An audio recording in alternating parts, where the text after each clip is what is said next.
The legislative process. Only 2 to 4% of bills put forward actually make it into law. This shows the difficulty of the legislative process. In the 112th Congress, from 2011 to 2012, it was the least productive in terms of legislation passed of any modern Congress. Only 238 of 10,417 bills introduced became law. The first reading. There is no debate and no vote. In the House, it involves placing a copy of the bill in a tray on the clerk's desk.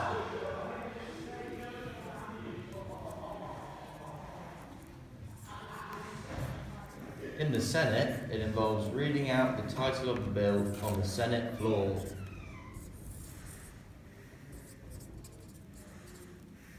Bills are numbered, printed, circulated, and sent on to the next stage, a standing committee. Seen as the most important stage. It is a stage at which most bills fail. A lot of the bills are put to one side with no hearings and no further action taken. Only those with significant support from congressmen or the White House have a realistic chance of progressing further.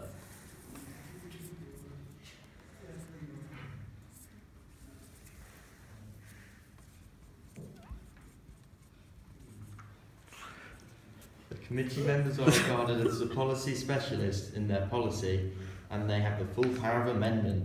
Anything can be added and anything removed from the bill at this stage. Professor Weil said, "It is difficult to exaggerate the importance of these standing committees, for they are a sieve through which all legislation is poured, and what comes out is largely in their hands. The report does 4 things: states the main aims of the bill, reviews the amendments made by the committee, estimates the cost of implementation, and recommends further action." Timetabling. In efforts to prevent a build-up of bills, both houses have a procedure for dealing with these problems called timetabling.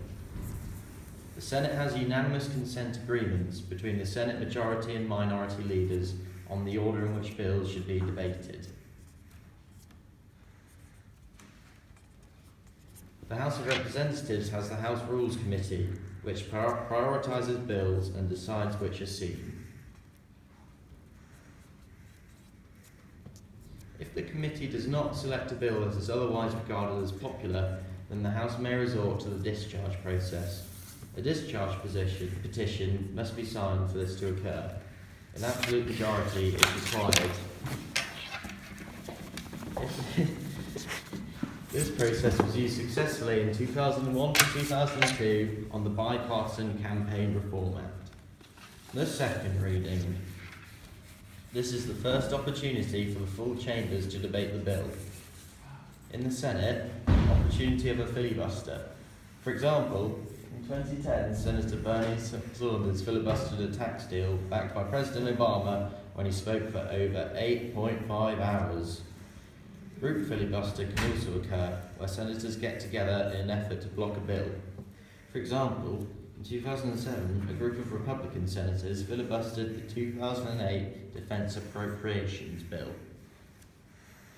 A filibuster can be ended by a procedure known as closure. To be successful, a closure petition must be signed by 16 senators and then voted for by at least 3/5 of the entire Senate, which is 60 members. Recently, filibusters have become more common events. For example, in the 91st Congress from 1969 to 1970, only 7 closure motions were presented, with 6 being voted on. Comparatively, in the 110th Congress, which was 2007 to 2008, 139 closure motions were presented, with 112 being voted on.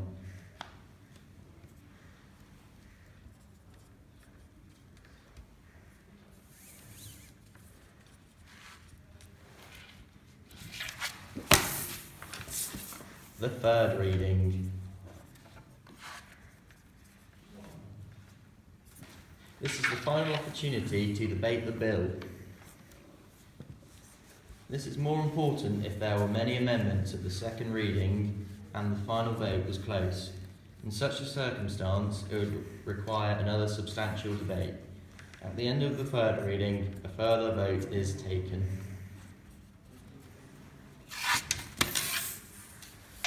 Conference Committee.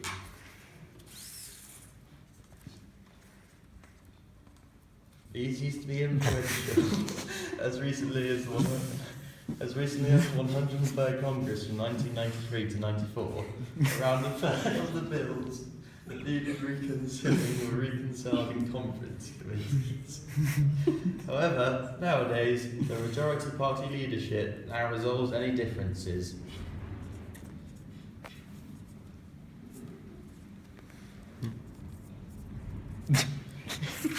In the 110th Congress from 2007 to 2008, around a tenth of the bills that needed reconciling were reconciled in conference committees.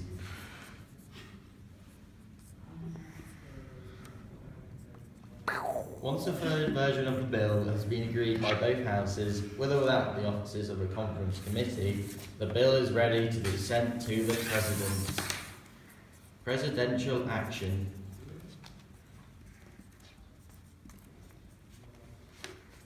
The President has 4 actions.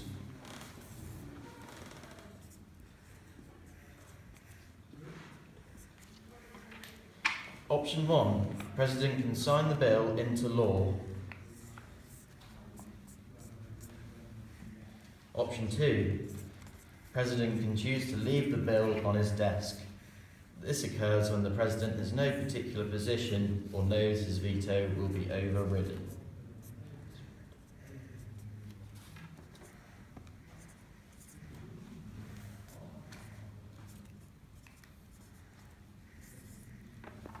Option 3. The President may veto the law. Can be used as a threat as a bargaining tool as he hopes that Congress may reconsider and change the bill as a result. After a veto, Congress has 3 options. Amend the bill to comply with the President's suggestions, although this is unlikely as they would have been aware of the President's objections during the bill's passage. They could attempt to override the veto, which requires a 2/3 majority in both houses, or do nothing and accept that the President has won, which is very unlikely. Option 4, which is no longer available, is the line item veto. President Clinton was the only president to be able to do this. This enabled him to veto sections of the bill and pass certain parts as well. The Supreme Court, in the case of Clinton versus New York City, declared this form of veto unconstitutional.